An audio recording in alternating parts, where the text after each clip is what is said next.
whether it's your first dose or your second dose. In fact, I'd love to hear many of you who haven't been vaccinated yet to come forward with your first doses as soon as you can.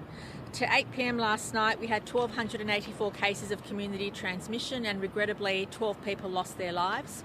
And we extend our condolences and sympathies to the loved ones of every person who has died in that time because they had COVID. And again, every day the statistics are given out in detail, but behind every death is a family, is a group of people who are mourning, and our thoughts must go to them. And it's a constant reminder about how deadly and sinister and how contagious this disease is. It's always difficult when you can see the light at the end of the tunnel to stay the course, but we're really urging everybody to stick to the rules. There are opportunities for us to consider easing restrictions moving forward, but we really need everybody just to stay the course.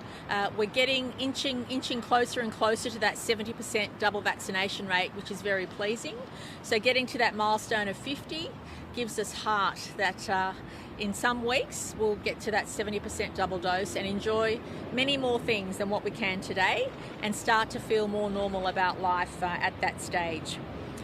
I can confirm the New South Wales Government has already started work and planning on our 80% plan and what happens at 80% double dose.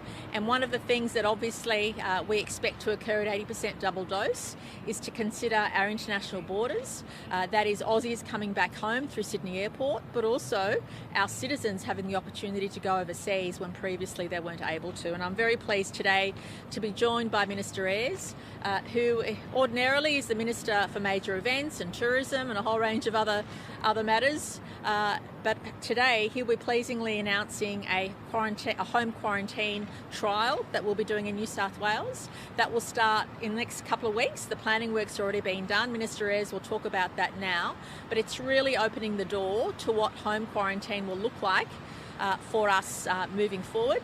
For those returning Australians who have got double dose vaccinations, they'll be able to consider having a home quarantine setting rather than having to be in a hotel, similar to the hotel behind us now, which has had thousands of people come through it in the hotel quarantine system. I'm sure Minister Ayres would much rather those hotels were returned to tourists rather than returning Australians. Pleasingly, New South Wales has already welcomed home or quarantined nearly 250,000 Australians. More so, I would say probably as much as all the other states combined. This is our responsibility, not just to our citizens, but to Australia. All of us have to play our part in helping Australia open up and reconnect with the world, and making sure we do it safely and cautiously according to these plans. Minister Ayres will go through that.